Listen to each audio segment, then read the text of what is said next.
গাজার সেই তপ্ত ধুলোমাখা রাজপথ আজ কেবল ধ্বংসস্তূপ আর স্মৃতির কঙ্কাল।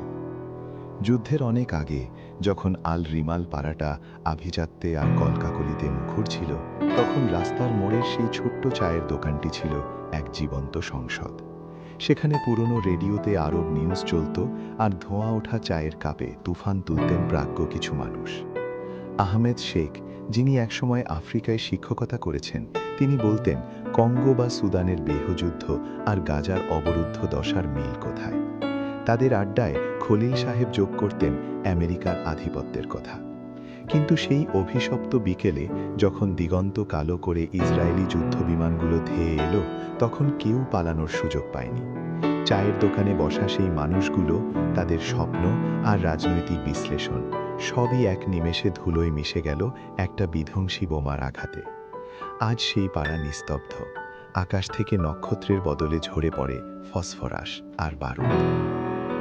বারুদের কটু গন্ধ আর ধুলোর আস্তরণ গাজার আকাশকে এক অভিশপ্ত চাদরের মতো ঢেকে রেখেছে। দূরে কোথাও ইসরায়েলি কামানের গর্জন শোনা যাচ্ছে, কিন্তু আল রিমাল পাড়ার সেই ধ্বংসস্তূপের কোণে এক অলৌকিক নিস্তব্ধতা। রাত বাড়লে এই মৃত নগরীর চরিত্র বদলে যায়। এক ম্লান নীলচে আলোয় ধ্বংস হওয়া সেই চায়ের দোকানটি যেন আবার জেগে ওঠে। সেখানে বসে আছেন আহমেদ শেখ আর তার সেই পুরনো বন্ধুরা। দোকানদার আবু মুসা হাসি মুখে চা বানাচ্ছে, যদিও সেই উনুনে আগুন নেই, চায়ের কাপ থেকে ধোঁয়া উঠছে না। আহমেদ শেখ তার স্বচ্ছ হাত দিয়ে বাতাসের এক অদৃশ্য মানচিত্র আঁকলেন। পাশের বেঞ্চে বসা খলিল, যিনি একসময় অর্থনীতি পড়াতেন, তিনি চায়ের খালি কাপটা নামিয়ে রেখে বললেন, শেখ সাহেব, এটা কেবল জমি দখলের লড়াই নয়, এটা হলো আধিপত্যের নন্দন তত্ত্ব। আমেরিকা গাজাকে তাদের অস্ত্র পরীক্ষার গবেষণাগার বানিয়েছে। আহমেদ শেখ মাথা নাড়লেন।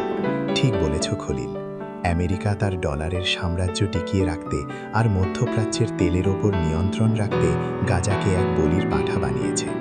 তারা গণতন্ত্রের কথা বলে, অথচ তাদেরই দেওয়া বোমায় আমাদের শিশুরা আজ ধুলো হয়ে যাচ্ছে। তাদের কাছে মানুষ কেবল এক একটা সংখ্যা বা কোলাটেরাল ড্যামেজ। ঠিক সেই সময় সেই বৃদ্ধ পাগলটা মরণাপন্ন নগরীর ভেতর দিয়ে হেঁটে এলো। তার চোখের মনির ভেতরে ধরা পড়ছে এক অন্য জগৎ। সে দেখতে পাচ্ছে না, কিন্তু তার চারপাশ দিয়ে প্রজাপতির মতো উড়ে বেড়াচ্ছে ছোট ছোট নীল আলোর বিন্দু। তারা হলো সেই শিশুরা, লাইলা, যার স্বপ্ন ছিল ডাক্তার হওয়া, আর ইউসুফ, যে ফুটবল ভালোবাসত। তারা এখন এই ধ্বংসস্তূপের ওপরেই এক অলৌকিক খেলায় মেতেছে। লাইলা তার অদৃশ্য পুতুলের সাথে কথা বলছে, আর ইউসুফ এক পিক্সেল দিয়ে তৈরি ফুটবল নিয়ে ড্রিবল করছে। পাগলটা তাদের দেখতে পাচ্ছে না, কিন্তু সে এক অপার্থিব বাতাসের স্পর্শ অনুভব করছে। পাগলটা এগিয়ে গেল। আহমেদ শেখ তাকে দেখে মুচকি হাসলেন। আসো বন্ধু, রাজনীতির খবর কি? জগৎটা কি আগের চেয়েও বেশি পাগল হয়ে গেল? পাগলটা ফিসফিস করে চাইল চায়ের দোকানের সামনে বসে থাকা তরুণ কবিরের দিকে। কবি ছিলেন একজন কবি, যার কলম স্তব্ধ করে দেওয়া হয়েছে এক বিস্ফোরণে। পাগলটা বিড়বিড় করল, কবির সাহেব, অন্ধকার কি তবে শেষ হবে না? কবির তার ধোয়াটে চোখে চাইল, তার কণ্ঠে এক অদ্ভুত গাম্ভীর্য। অন্ধকার তো শুরুই হয়নি বন্ধু, আমরা এখন এক ডিজিটাল অ্যাপোকালিপসের দিকে যাচ্ছি। আমেরিকা তার প্রযুক্তির দম্ভে ভাবছে সে প্রকৃতিকে জয় করেছে, কিন্তু যখনই কোনো শক্তি নিজেকে ঈশ্বরের সমান ভাবে, তখনই তৃতীয় বিশ্বযুদ্ধের দামামা বাজে। পরমাণু বোমা নয়, মানুষ ধ্বংস হবে তার নিজের তৈরি ঘৃণার ভাইরাসে।